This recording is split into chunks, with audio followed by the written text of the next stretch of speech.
Mae Sain Ffagan yn gartref un o Ystlumod mwyaf prin Prydain, yr Ystlum Pedol Lleiaf.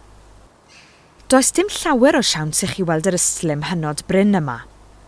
Oni bai eich bod chi'n ymweld â Sain Ffagan yn yr haf ac yn edrych drwy'n camera Ystlum arbennig. Mamau yw mwyafrif yr Ystlumod welwch chi yma. Maen nhw'n dychwelyd i Sain Ffagan bob blwyddyn i fagu ei babanod. Maen nhw'n hongian wyneb i weired ac yn magu'r babanod o dan eu hadenydd. Mae'r mamau tua'r un maint a ffil golff. Mae'r ddelwedd mewn du a gwyn am ei fod yn cael ei ffilmio mewn tywyllwch didew gan ddefnyddio goleuo isgoch sy'n gwneud dim niwed i'r Ystlumod. Os edrychwch chi'n ofalus, gallwch chi weld y babanod yn ymarfer hedfan.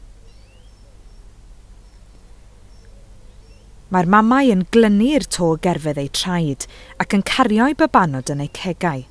Mae hyn yn rhoi cyfle i'r babanod gryfhau ei hadenydd cyn dechrau hedfan. Edrychwch ar yr Ystlum yma.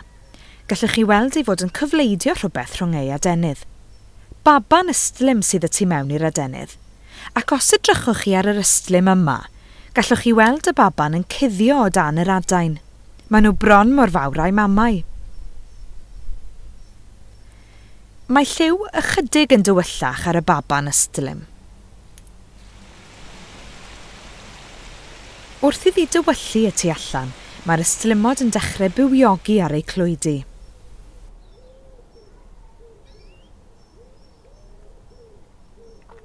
Fesul un, bydd yr Ystlumod yn ymestyn ei hadenydd ac yn hedfan o amgylch y man clwydo i ymarfer a chynhesu cyn mynd allan i'r goedwig i fwydo.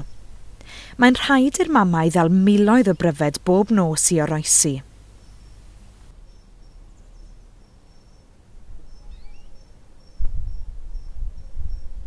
Mae'r Ystlum yma yn troelli ar ei draed ac yn edrych i bob cyfeiriad i weld beth sy'n digwydd. Pwy arall sy'n hedfan, pwy sydd yn y man clwydo, ac i chwilio am ysglyfaethwyr. Mae'r babanod yn bwydo ar laeth ei mamau am ei bod yn famaliaid fel ni. Mae'r mamau yn dibynnu ar ei gilydd i ofalu am y babanod yn y meithrinfa. Mae rhai yn mynd allan i'r goedwig i fwydo tra bod y lleill yn aros i warchod y babanod. Fel y rhan fwyaf o famau, maen nhw'n drefnus iawn.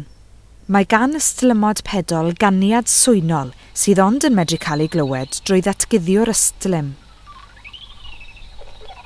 Rydym yn lwcus iawn bod yr Ystlumod prin yma yn byw yn Sain Ffagan, ac rydym wedi ymrwymo i'w gwarchod fel bod pawb yn medru ei mwynhau.